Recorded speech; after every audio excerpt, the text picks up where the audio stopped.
सांसों की सीमा निश्चित है, इच्छाओं का अंत नहीं है।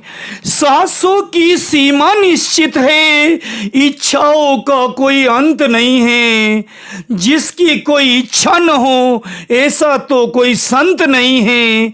जिसकी कोई इच्छा न हो ऐसा तो कोई संत नहीं है।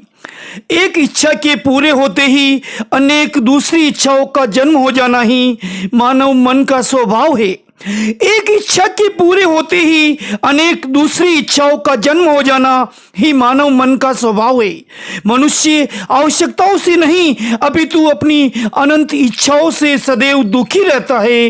दुख का मूल कारण हमारी आवश्यकता नहीं, हमारी इच्छाएं है।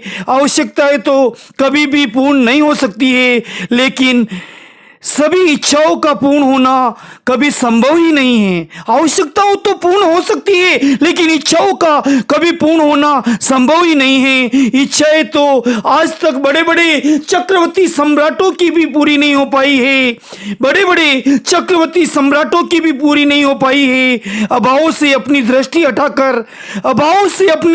हटाकर जीवन को सुखी बनाने का एकमात्र उपाय है। आज हमारी स्थिति यह है कि जो प्राप्त है हम उसका आनंद नहीं ले पाते, लेकिन जो प्राप्त नहीं है उसकी चिंता करके जीवन को शोकमग्न कर देते हैं, शोकमय कर देते हैं। आज हमारी स्थिति यह है कि जो हमें प्राप्त है हम उसका आनंद नहीं ले पाते, लेकिन जो प्राप्त नहीं है उसकी चिंता करके जीवन को शोकमय कर देते हैं।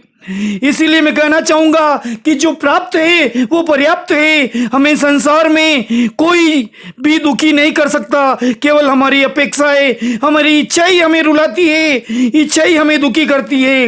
यदि हम सीमित इच्छाएं रखेंगे तो निश्चित ही हमारे दुख स्वतः सीमित हो जाएंगे और हम अपने जीवन को कल्याण में सुख में बनाएंगे। जय सद्गुरुदेव।